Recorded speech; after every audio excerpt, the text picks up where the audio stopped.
Mali kunafoni jabarani lajabau 22 septembre ale hukumu o konnado Mali aka yerma horoyata niya san biworo ani kilendi ame wakati mina ina fosisano anga don lidala no ye anga artisu ye ulu kon fana beka u jenioro fin kosobe anga independence ale konnala odela chale arbi ale kon ye wele bla akanu baga bema songwe o konnala sa wala sa ka sekata 22 septembre ale nyana maya chuya mina aywa Mali kunafoni jabaran na jaba oni ne anga je anga chale arbi aleka au concert ninga la ñongo fe au kambe soni pour tous le Mali. Voilà, nous remercions également nos parents, nos marins, tous les gens qui ont voulu accompagner Tchale Pessima, la marraine qui fait son entrée maintenant ce monsieur, il s'agit de madame Arbi qui vient d'arriver, on applaudit avec toute sa famille. L'entrée de la marraine. Est-ce qu'on peut avoir dit quelque chose pour l'accompagner?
Mesdames, Messieurs,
Allah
Merci. Voilà, ça c'est ma très jolie.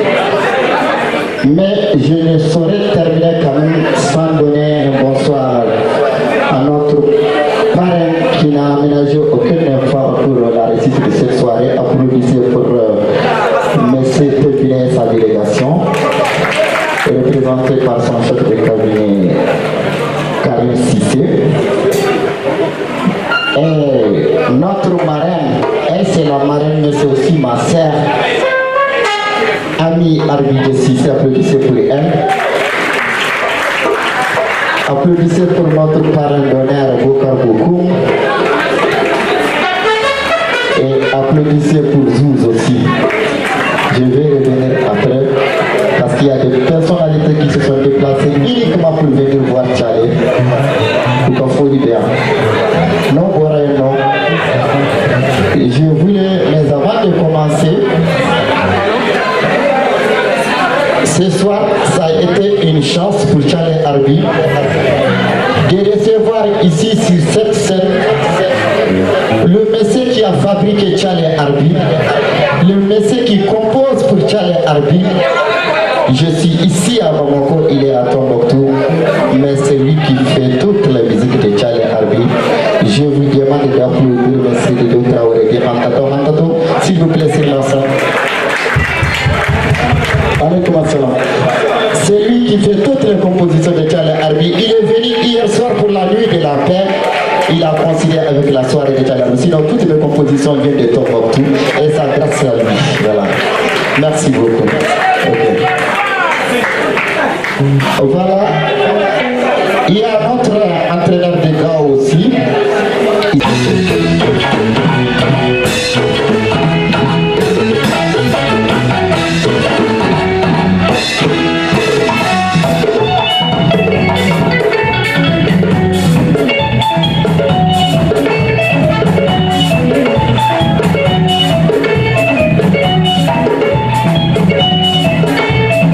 Doya, doya, doya, doya.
Ay,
Merci beaucoup.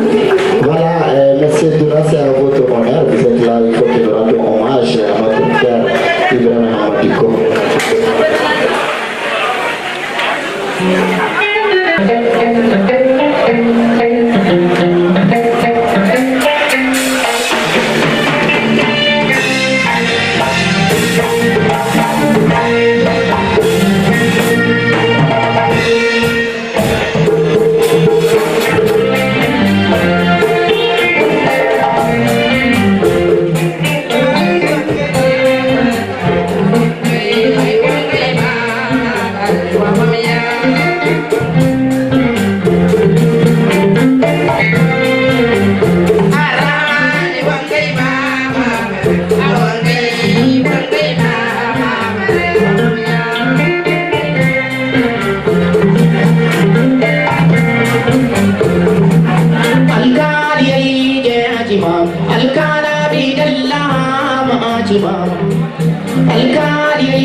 se ay mama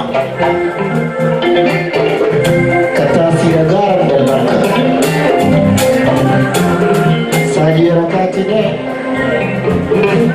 ali mami de Cissé ami ali de Cissé tire je jangu modi kitabu jangu modi wala je jangu modi anda hawiya koy ba koy anda hawiya koy dia ba koy dia rakatine ami dan kabara ayu ahaji yele ya mas jangai ni ami ali de Cissé yele mas jangai ni bo sadi yer dar marane ay mama wo aja hay kani kaya ne kataga ay kani kakka abisa hay ka isa uma dara ci yebu do ka ajo ci dara bare ko ni ikago yero ada kaita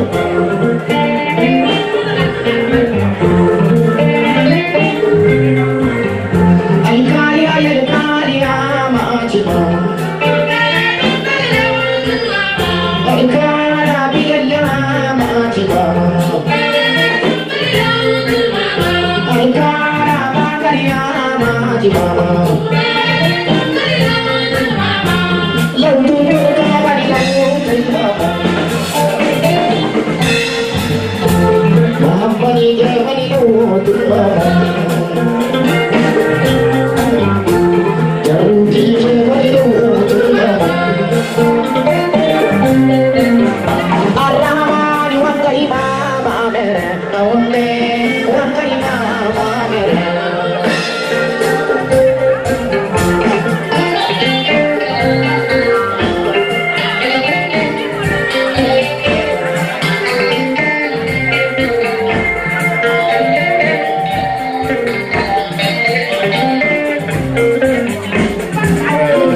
Yo no sabe, yo no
assisté.